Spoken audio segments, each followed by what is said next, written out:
జై శ్రీరామ్. అందరికీ నమస్కారం. వెల్కమ్ టు న్యూస్ అఖండ. నేను మీ కస్తూరి శ్రీధర్.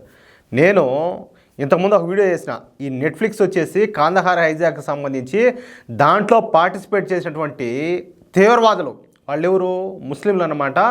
వాళ్ళని ఏంటంటే హిందువులుగా చూపించి పెద్ద తప్పు చేశారు, ఇదైతే క్షమించరాని నేరం అని చెప్పేసి నేను ఇంతకుముందు ఒక న్యూస్ ఒకటి చేశా. దానికి సంబంధించి ఇంకొక అప్డేట్ ఒకటి తీసుకొచ్చిన. దయచేసి ప్రతి ఒక్కరు కూడా ఎక్కడ స్కిప్పులు కొట్టుకున్నా ఈ వీడియోనంతా జాగ్రత్తగా చూడాలని చెప్పేసి మిమ్మల్ని అందరినీ సవినీయంగా వేడుకుంటున్నాను. కానీ ఇక్కడ విషయం ఏంటంటే నిన్న చెప్పినాను, కేంద్ర ప్రభుత్వం ఈ నెట్ఫ్లిక్స్కి వచ్చేసి ఆదేశాలు జారీ చేసింది, మర్యాదగా మూసుకొచ్చి అటెండ్ కమ్మని చెప్పి దీని మీద విచారణ అయితే స్టార్ట్ చేసిందని చెప్పి నేను ఇంతకుముందు ఒక వీడియో చేశా. దీనికి అప్డేట్ ఇది. నెట్ఫ్లిక్స్ అయితే మొత్తాన్ని తలొంచిందియా.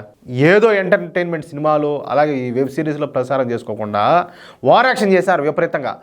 ఎంతలా ఉండాలో అంతలా ఉండకుండా మరీ దారుణంగా ఏంటంటే 1999లో జరిగినటువంటి ఈ ఫ్లైట్ హైజాక్ను తిమ్మిని బమ్మి చేసేందుకు విపరీతంగా ప్రయత్నం చేశారు. సరిగ్గా 25 సంవత్సరాల క్రితం జరిగినటువంటి ఈ ఫ్లైట్ హైజాక్ను మరీ దారుణంగా వక్రీకరించారు. అంటే హిందువుల గురించి ఎలాంటి కార్యక్రమాలు చేసినా, హిందువులపై విషం చిమ్మినా కూడా హిందువులు సైలెంట్గా అన్నీ మూసుకొని ఉంటారులే అనుకున్నారు.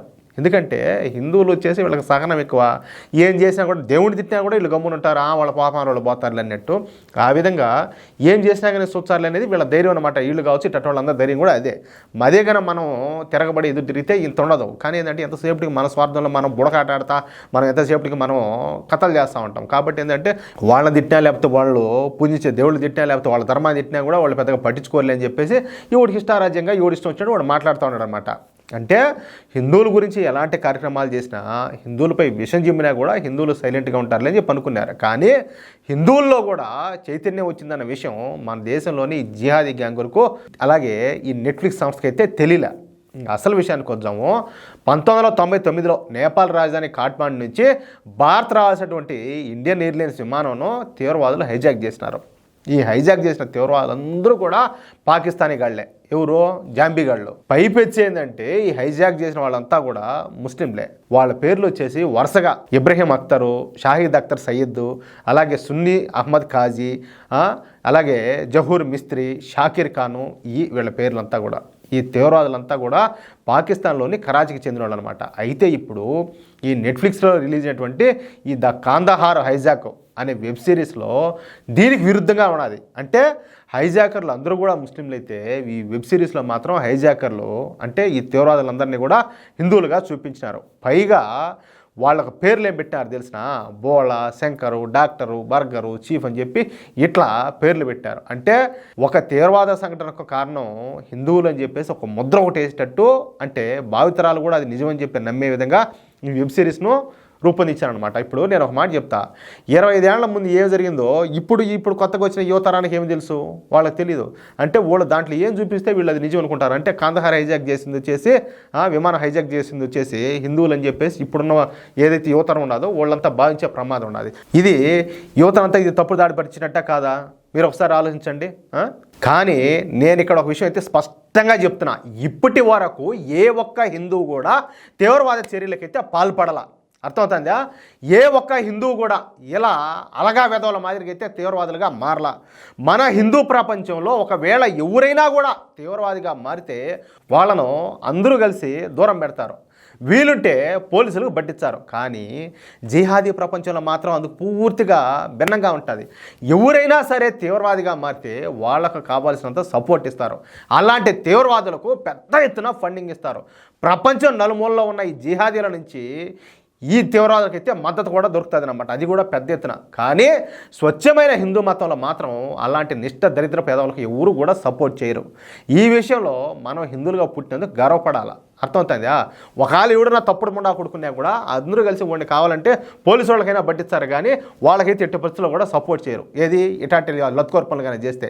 ఇంకా అసలు విషయం లేకొస్తే ద కాందహార్ హైజాక్ రిలీజ్ అయిన దగ్గర నుంచి ఈ వెబ్ సిరీస్ మీద పెద్ద ఎత్తున అయితే విమర్శలు వచ్చినాయి. హిందువులు ఒక్కసారిగా తమ సత్తా ఏందో చూపించారు.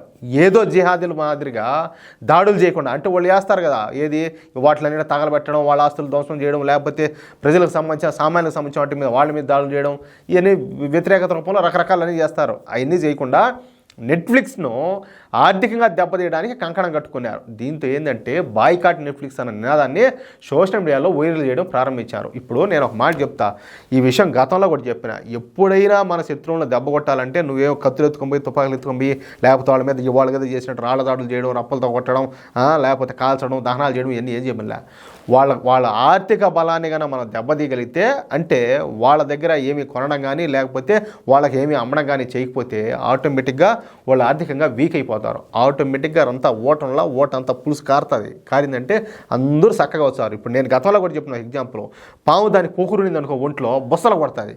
అదే కన్నా దానికి తిండి నీళ్ళు లేకపోతే తోలుగా పోయి మూలన పడిపోతుంది. అంటే పాము విష సర్పమే, దాంట్లో ఒంట్లో శక్తి ఉంటే అది ఎంతమంది మీదనైనా తిరగబడుతుంది.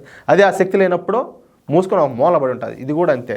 ఒకటి, ఈ దేశాన్ని అలాగే సనాతన ధర్మాన్ని వ్యతిరేకించే వాళ్ళకి ఎవరికైనా కూడా వాళ్ళని ఎవరైనా కూడా ఆర్థికంగా దెబ్బతీయాలి. అంటే వాళ్ళ దగ్గర మీరేం కొనుక్కుంటా ఉంటే చాలు, ఏం అమ్ముకుంటా ఉంటే చాలు. అంతేగాని మీరు తిట్టాబనిలే కొట్టాబనిలే వాళ్ళ మీద యుద్ధాలు చేయబనిలే, మీరు ఆ ఒక్క పని చేస్తే చాలు అన్నీ ఆటోమేటిక్గా అన్నీ సెట్ అయిపోతాయి. మరోవైపు ఏంటంటే కేంద్ర ప్రభుత్వం కూడా ఈ నెట్ఫ్లిక్స్ విషయాన్ని సీరియస్గా తీసుకొని నెట్ఫ్లిక్స్ యాజమాన్యానికి నోటీసులు కూడా జారీ చేసిందని చెప్పాను నేను ఇంతకుముందే. దీంతో హిందువుల నుండి వచ్చిన ఈ తిరుగుబాటు చూసి బిత్తరపోయేటువంటి నెట్ఫ్లిక్స్ యాజమాన్యం వెంటనే ఏంటంటే దిద్దుబాటు చర్యలు ప్రారంభించింది.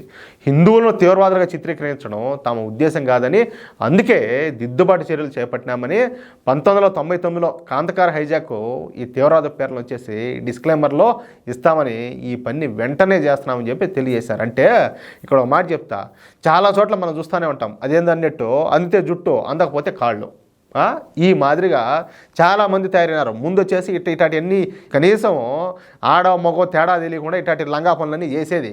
మళ్ళీ ఏంటంటే మనోళ్ళు తిరగబడి కలగన మేలుకున్నట్టు తిరగబడినారంటే ఈ మరి మళ్ళీ మేము క్షమాపణలు చెప్తామని చెప్పి సారీ చెప్పేది. ఇది ఒక డ్రామా, అంటే ఒక నాటకం అనమాట. నాటకం బోటకం ఇదంతా కూడా అంతా ఒక కావాలని చేస్తారు. ఇదంతా ఎట్టు పరిస్థితుల్లో క్షమాపణ అనేది ఉండకూడదు. తప్పు చేసిన వాడిని ఎవరినైనా కూడా కఠినంగా శిక్షించాల్సిందే. అంతేగాని ఓహో ఓడిట్ట దిద్దుబాటు చర్యలు చేపడతాను కదా, వాళ్ళు క్షమాపణలు చెప్పినారు కదా, సరే వదిలేద్దామంటే ఈడు చేసిన తప్పు రేపు ఇంకొకటి చేస్తాడు. అదే ఈడికి మెట్టు తీసుకొని 32 పనులు రాళ్ళు కొడితే ఇంకోటి అసాహసం చేస్తాడా? చేయడు. అది కథ. అయితే నెట్ఫ్లిక్స్ చెప్పేది ఏంటంటే ఇప్పుడు ఈ దిద్దుబాటు చర్యలు వెంటనే చేస్తున్నామని చెప్పి, అంతేకాకుండా హిందువుల సంస్కృతి గురించి తమకు తెలుసని ఇకపై ఇలాంటి సంఘటనలు రిపీట్ కాకుండా చూస్తామని చెప్పేసి ఈ నెట్ఫ్లిక్స్ మేనేజ్మెంట్ అయితే ఇక్కడ తెలియజేయడం వచ్చేసి గమనార్హం అనమాట. కానీ నేను చెప్తున్నా మళ్ళా, ఇవన్నీ కాదు, అదేందన్నట్టు మన జోలికి రావడమే వచ్చా, మళ్ళీ మేము క్షమాపణలు చెప్తాము, మేము దిద్దుబాటు చర్యలు చేస్తామంటే ముందు ఏడ ఎవరు సంకనాకుతా ఉన్నారు, కళ్ళల్లో ఎవరిది పెట్టుకున్నారు, ముందు లేదా ఇటన్నీ కూడా. ఈ వీడియోపై మీ యొక్క అమూల్యమైన అభిప్రాయంలో దయచేసి ప్రతి ఒక్కరు కూడా కామెంట్ రూపంలో తెలియజేయాలని చెప్పి కోరుకుంటూ, అలాగే ఈ వీడియో నచ్చితే దయచేసి లైక్ చేయడంతో పాటు ఈ వీడియోని మీకు ఎంతమందికి వీలైతే అంతమందికి వీడియోని షేర్ చేయండి. అలాగే ఇంతవరకు ఎవరైనా కూడా మన ఛానల్ సబ్స్క్రైబ్ చేసుకోకపోతే ఈ వీడియో చూసేటటువంటి మహానుభావులు దయచేసి ప్రతి ఒక్కరు కూడా మన ఛానల్ సబ్స్క్రైబ్ చేసుకోండి. మేము అందించే ఇటువంటి ఎన్నో ఇంట్రెస్టింగ్ న్యూస్ పొందడానికి మీకు ప్రతి వీడియోకి సంబంధించి మీకు నోటిఫికేషన్ రావాలంటే తప్పనిసరిగా ఈ బెల్ సింబల్ అయితే క్లిక్ చేయండి. ప్లీజ్ సపోర్ట్ చేయండి. జై శ్రీరామ్.